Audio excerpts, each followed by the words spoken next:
Des questions dans la salle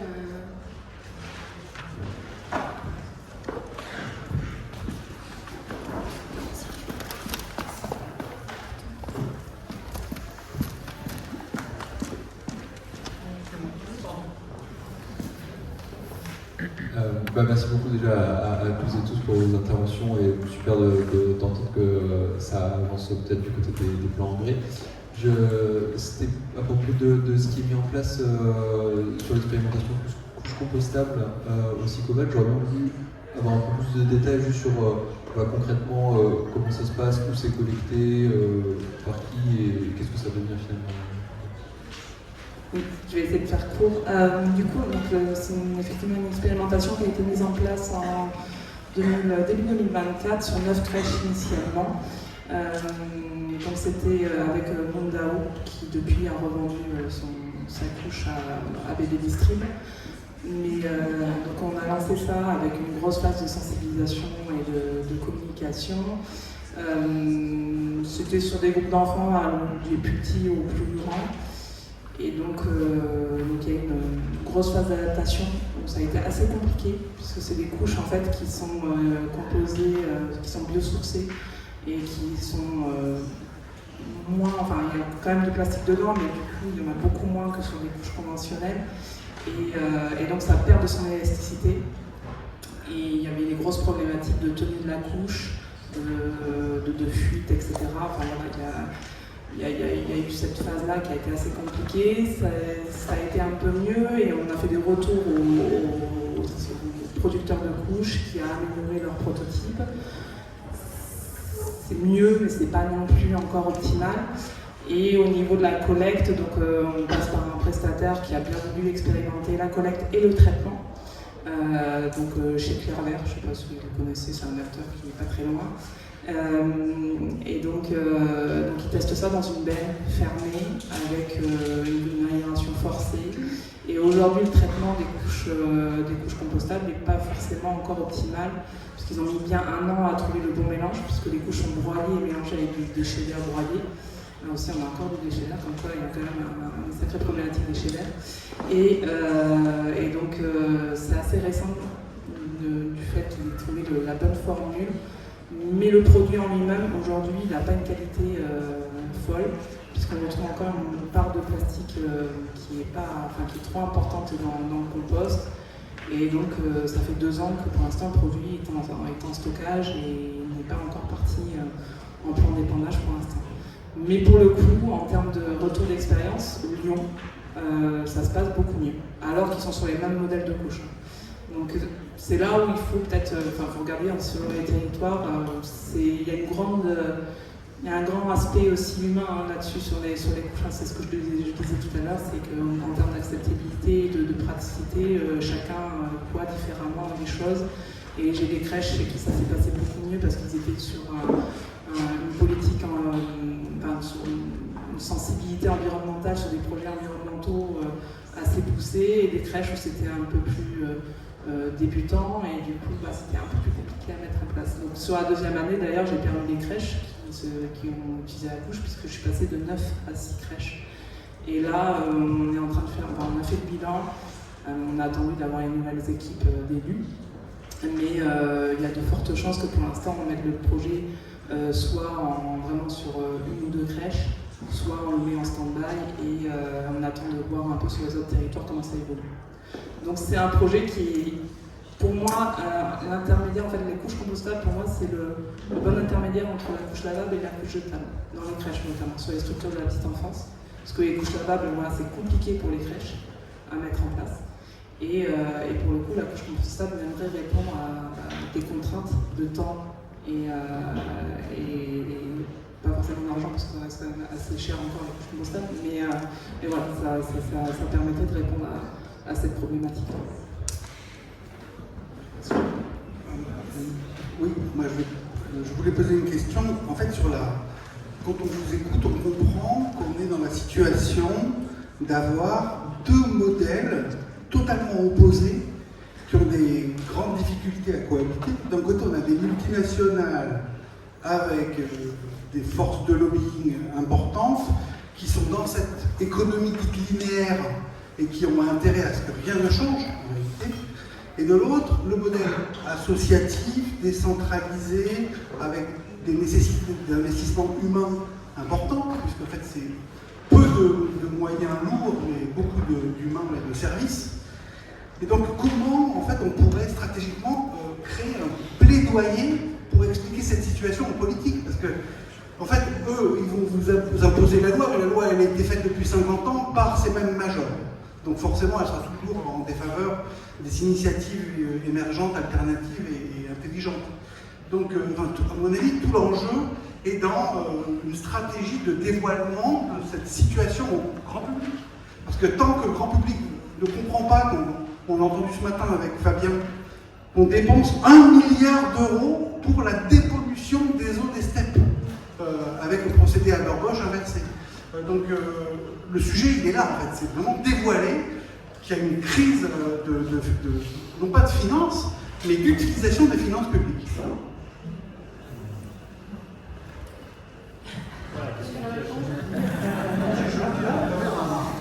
Moi, ça me va très bien, faisons ça. Non, la réponse, elle est effectivement, on a forcément, on pourrait dire que là c'est très caricatural ce qu'on vient de dire, qu'il y a forcément, et c'est vrai, nous, pour le domaine que je maîtrise mieux, les biodéchets alimentaires, etc., Veolia, Vinci, Suez vont aussi faire de la sensibilisation un petit peu. Parfois même faire des partenariats. Ça nous arrive qu'on ait des adhérents ici qui vont être sur un marché commun avec un gros collecteur. Ça arrive en fait.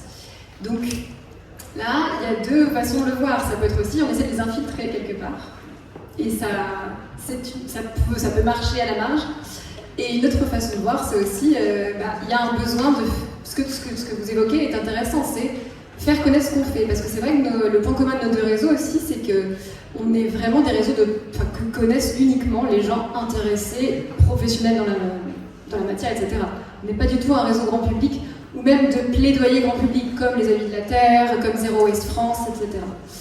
Donc ça fait partie des choses qu'on pourrait envisager. Et il y a eu déjà des prémices, pareil, Fabien l'évoquait ce matin, d'actions un peu avortées, hélas, à cause de l'agenda ministériel, ça c'était imprévu, mais d'actions communes avec des assos un peu plus je cherche le terme exact, mais grand public.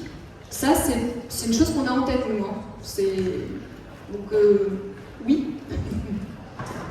Mais je pense que ça ne suffira pas. Et qu'il y a aussi, ce que tu évoquais, Félix, le contexte, les crises actuelles aussi peuvent faire partie des choses qui pourront aider sur ce qu'on fait. Parce que la résilience locale, c'est de répondre à ce désordre global. On ne peut pas citer les super question, mais j'ai pas la réponse. Mais j'ai d'autres questions. Derrière la question que vous posez, il y a un peu la question de qui paye la transition. Si je prends le sujet des engrais, vous avez deux possibilités pour trouver l'azote qui est aujourd'hui utilisé pour fertiliser les cultures européennes. Soit on va récupérer l'azote qui est excrété, ça a coûté de l'argent de le faire, de changer ça, de changer le système. Soit on va relocaliser l'azote produit à Haber-Bosch en faisant des éoliennes, des centrales nucléaires, en gros ce qu'on peut produire comme électricité, et en changeant le système Haber-Bosch, en le branchant sur de l'électrolyse de l'eau. Ce qui est le plan industriel aujourd'hui du secteur. Mais le Mercosur, on peut aussi faire venir des produits qui sont on peut aussi perdre la souveraineté, tout simplement. Ça c'est vrai. Mais le plan en tout cas qui est aujourd'hui celui des acteurs européens qui comptent dans le secteur des engrais, c'est ça, c'est de se décarboner et de reprendre de la souveraineté. C'est pour ça que d'ailleurs ils sont pour les taxes carbone. Et que là, ils n'ont pas le même intérêt que les agriculteurs conventionnels qui, eux, veulent pas de taxe carbone parce qu'ils veulent bien importer de l'engrais chimique pas cher, hors UE. C'est intéressant de voir que tout ce système n'est pas toujours d'accord l'un avec l'autre. Mais en fait, je suis politique. On me dit tous les jours que je dois faire des économies. Entre une option où le secteur industriel va faire les investissements, potentiellement demander de l'aide, mais va aussi faire des prêts auprès des grandes institutions bancaires, et une option où j'ai pas d'acteurs capitalistique fort qui est prêt à assumer le même investissement et où du coup ça commence à ressembler à un truc qui va reposer sur la collectivité, je pense que je vais vite faire mon choix vers le truc où il y a des gens qui vont gérer, même si sur le plan environnemental, etc., c'est moins intelligent. Même si voilà. Donc en fait, je pense qu'il y a un peu un gros problème là-dessus, c'est qu'on a quand même un problème de qu'est-ce qu'on vend aux politiques. Et j'ai pas la réponse là-dessus. Ensuite, qu'est-ce qui est aussi en jeu dans les pratiques aujourd'hui? On n'est pas toujours attiré par ce qui est plus efficace. Si je prends les agriculteurs, ils utilisent des fientes de poule en cage en bio. On avait fait, des fientes de poule en général, et particulièrement parfois en cage. On avait fait, le champ d'agriculture a fait une étude pour savoir si c'était rentable à l'hectare. Dans 45% des situations, ça fait perdre de l'argent d'utiliser de l'azote issu de fientes de poule. Et pourtant, l'année prochaine, ils en rachètent. Donc il faut aussi poser la question de qu'est-ce qui est en jeu. C'est pas toujours la solution la plus efficace ou de montrer que ce sera moins cher, que ce sera plus. Pourquoi? Alors qu'on arrive à vous montrer que dans un cas sur deux ça ne marche pas, vous perdez de l'argent, vous allez y retourner. Et moi j'ai pas. Voilà, c'est pour ça que je disais que je n'ai que des questions en plus. Ouais. Du coup, moi c'était pour rebondir sur ce que disait Pascal, sur le fait que les structures qui changent les pratiques sont fragiles, ont du mal des fois à s'intégrer dans un système qui est déjà présent. C'est ce qui ressort pas mal là. Et je voulais parler d'une autre action qu'a fait le Sicoval et qui a permis d'être à l'association Ecosmos dont je fais partie, ce qu'elle est aujourd'hui, c'est-à-dire une association qui fait de la location de toilettes sèches et qui valorise les matières derrière. En fait, nous, l'urine, c'est Edouard qui récupère, mais par contre, tout ce qui est matière fécale, on a eu beaucoup de freins sur la plateforme, tout ça. On a essayé de mettre ces choses en place sans réussir. Et le Sicoval nous a permis de composter ces matières-là, de faire composter ces matières-là sur la station d'épuration. Du coup, c'est aussi ces engagements des collectivités qui permettent à des structures comme la nôtre de s'intégrer et de créer un système qui deviendra, espérons, autonome. Voilà, merci. Et il n'y a pas de questions.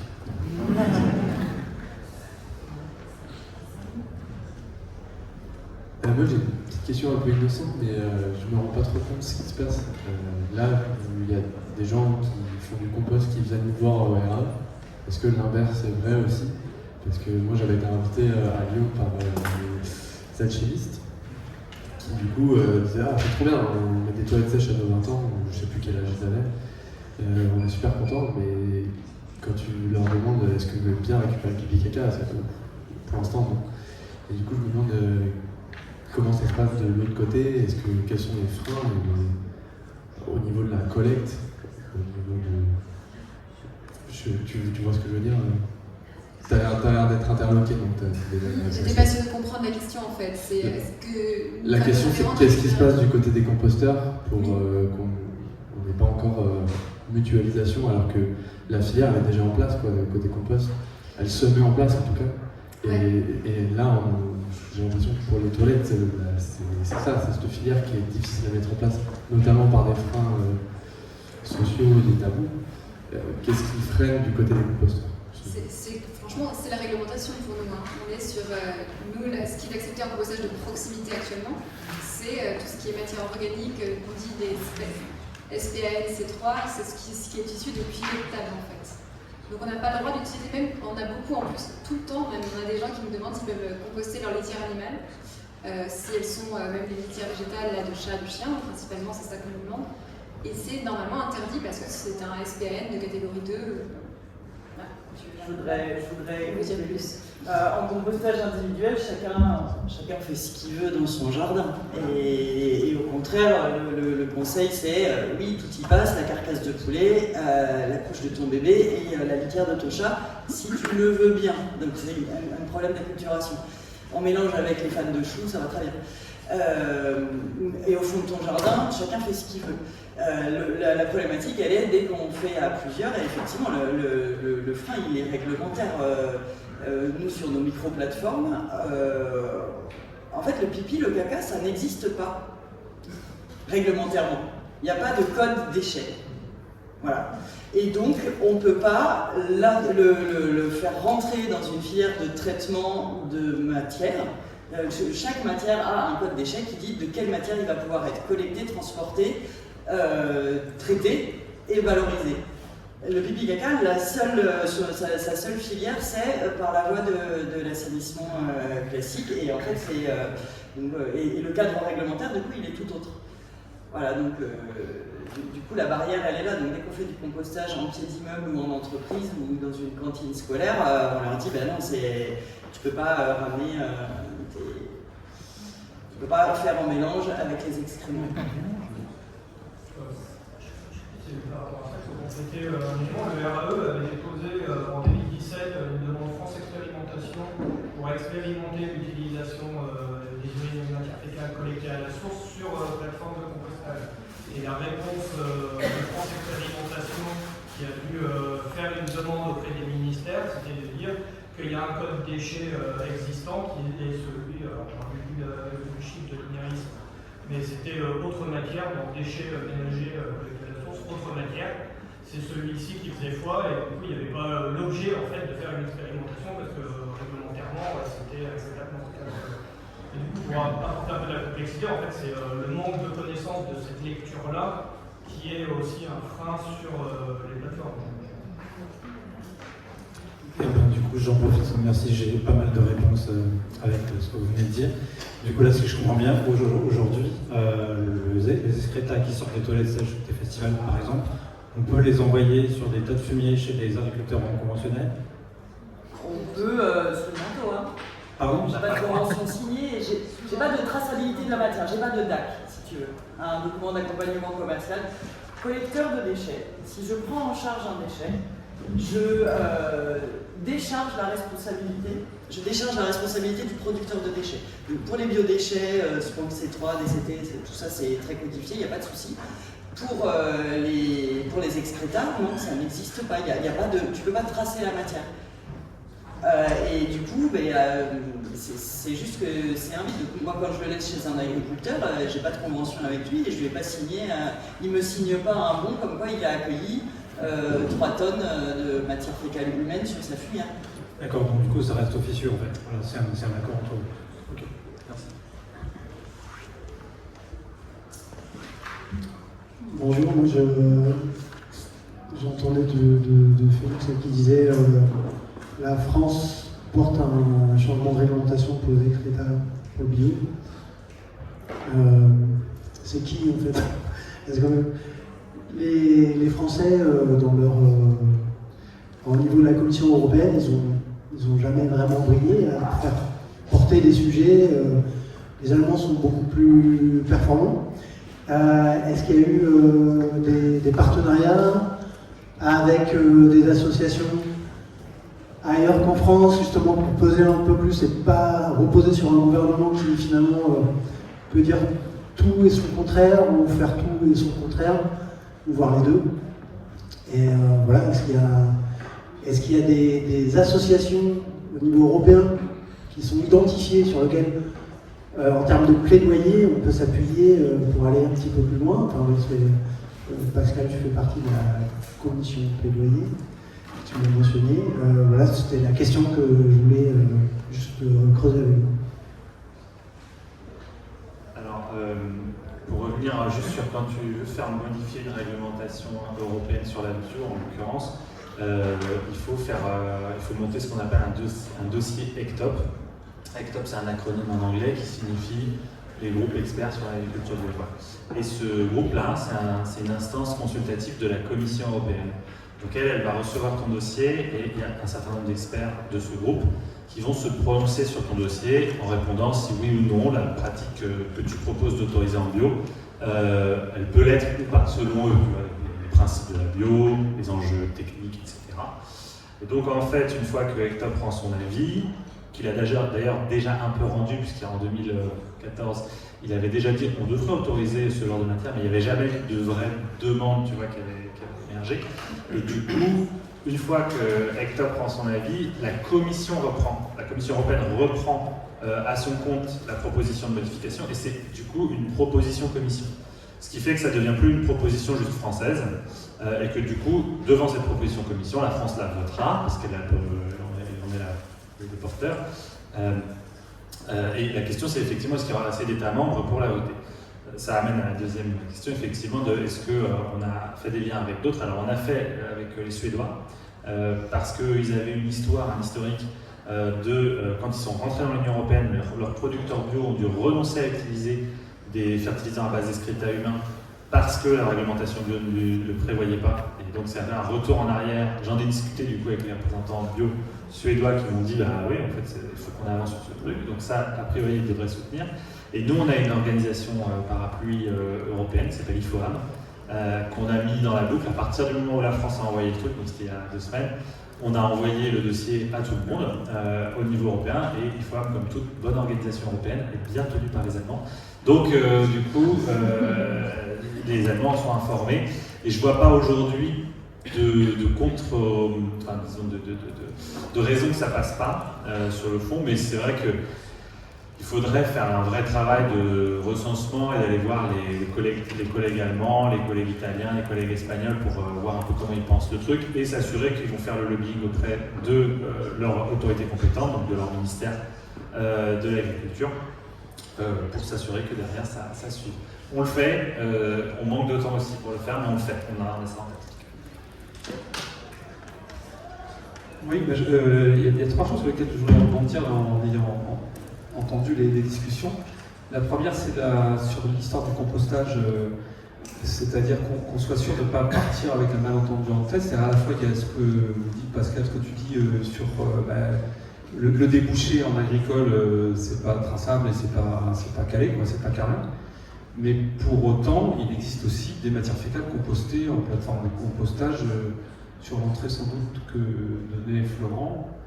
Je pense à celle que j'ai visitée à Dole de Bretagne, où effectivement, il y a un site sur la plateforme de compostage intercommunal, il y a un site dédié à des composteurs matières fécales, dans lequel sont d'ailleurs opportunément ajoutés quelques biodéchets, parce que ça marche mieux, et puis dans ce sens-là, c'est pas interdit. Voilà.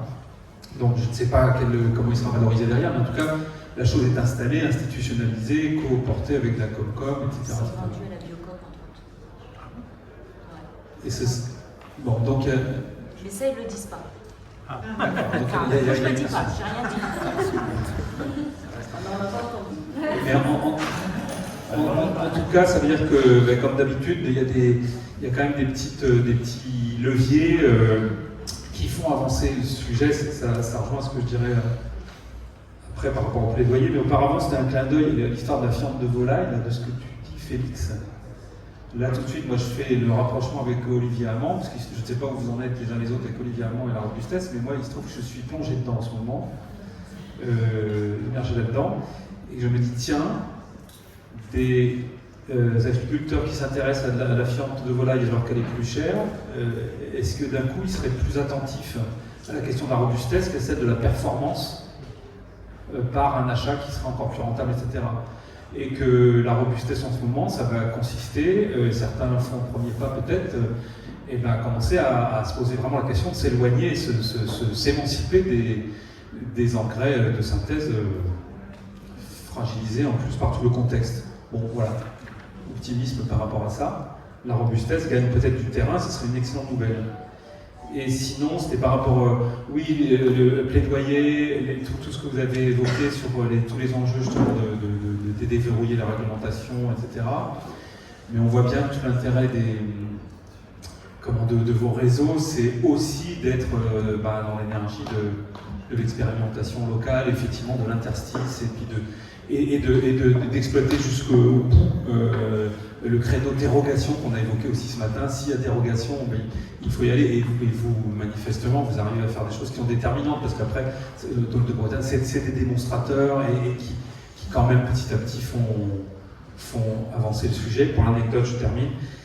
La fameuse plateforme de compostage de Dole de Bretagne, j'ai pu la visiter, y compris avec des constructeurs de maisons individuelles, qui, quand on leur parlait de toilettes sèches, ils avaient l'impression d'arriver sur une autre planète. Et quand ils sont sortis de cette visite, où on a vu les logements, on a vu les toilettes sèches, on a vu le compostage, ils ont dit, tiens, pourquoi pas. Il y a un dernier micro. Vous n'avez pas de réponse là?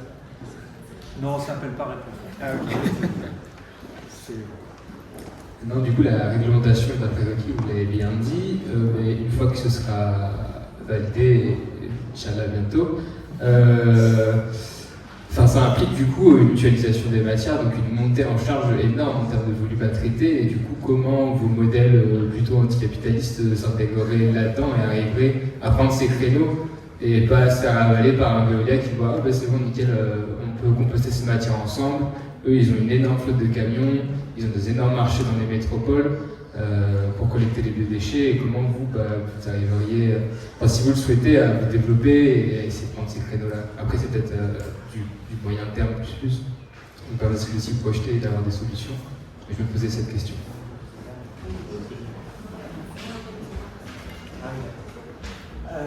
Mais du coup, pour moi, je vais te répondre, c'est facile, ça existe, il y a le compostage de territoire, donc là c'est le réseau R6 qui n'est pas représenté, qui n'est pas ici, c'est la multiplication des petites unités de traitement qui permettent de moins déplacer les matières, quelles qu'elles soient, et de les traiter au plus proche des sols agricoles, ou de tous les sols qui auraient besoin d'être nourris, quoi. Et donc, acculturation massive de tout le monde, parce qu'il faut savoir traiter, il faut... c'est ma vision.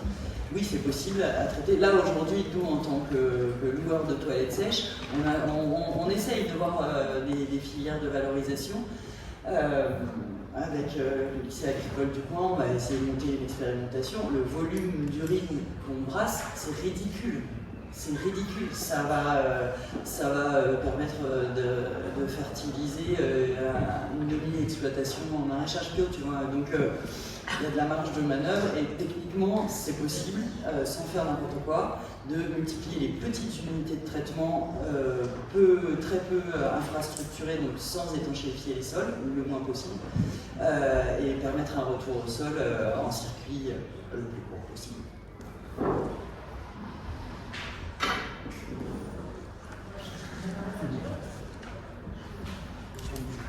Une dernière question de Louise.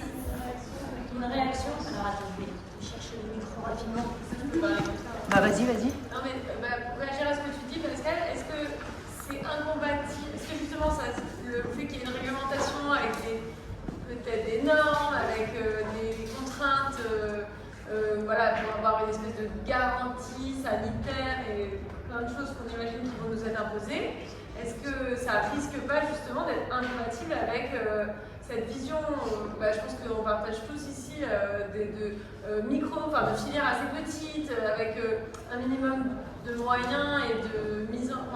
c'est un peu le risque, c'est que j'ai l'impression qu'on va aller, plus on va être réglementaire, plus on va aller vers un modèle assez industriel. On peut aussi prendre, tu dis, on va nous imposer des normes sanitaires, etc. Et tant mieux. Le but du jeu, et on l'a vu ce matin, l'enjeu de l'assainissement, c'est aussi, il y a quand même des enjeux de maintien de la santé publique, etc. Donc, il ne faut pas faire n'importe quoi. C'est vrai aussi avec les DCT et les biodéchets, quoi. C'est vrai aussi avec des déchets verts qui seraient porteurs de peste végétale ou je ne sais rien quoi, et tu fais pas n'importe quoi avec les déchets matières organiques. Donc c'est plutôt bien. Là où ça devient un frein, c'est si la norme est aberrante ou contraignante, et c'est pour ça que je parle d'acculturation massive, c'est parce que quelque part si la norme, je parlais en termes de risque sanitaire, c'est plutôt précieux d'avoir ces cadres-là, parce que quand mon demi mètre cube de compost, moi, au fond de mon jardin, toute seule, dans lequel je mélange tout et où je fais n'importe quoi, parce qu'en plus je mélange pas et donc je pollue un tout petit peu le sol dessous, c'est pas grave. Micro-plateforme, on parle quand même d'unités, c'est des petites unités, mais on parle d'unités qui traitent 50 à 100 tonnes, voire jusqu'à 500 tonnes. Aujourd'hui, les seuils pour être ICPE, c'est-à-dire une installation classée, c'est 700 tonnes. Ça veut dire qu'en dessous de 700 tonnes, j'ai un impact qui est peu préoccupant. Mais quand même, il ne faut pas faire. Mais je ne peux pas me permettre de faire n'importe quoi. Donc c'est pour ça que je parle d'acculturation massive. C'est qu'il faut qu'on s'approprie. Ça veut dire quoi? Ne pas faire n'importe quoi. Il y a un savoir-faire, il y a une technicité, il y a comprendre que je ne vais pas mettre les mains nues dans le caca et puis mes ma clope après, quoi. Faut pas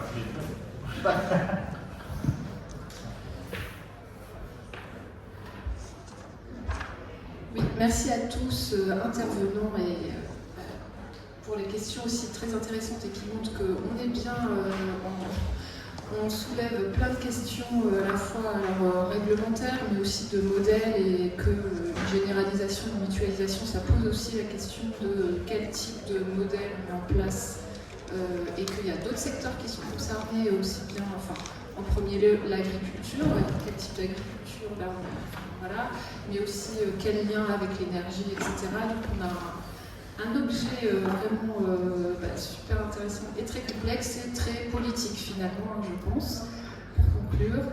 On a explosé le temps, je suis désolée pour enfin, voilà. Mais en tout cas, pour ceux qui n'ont pas pu poser leurs questions, n'hésitez pas à échanger, et c'est des sujets qui sont sur le travail. Merci encore à tous les intervenants et puis à l'auditoire.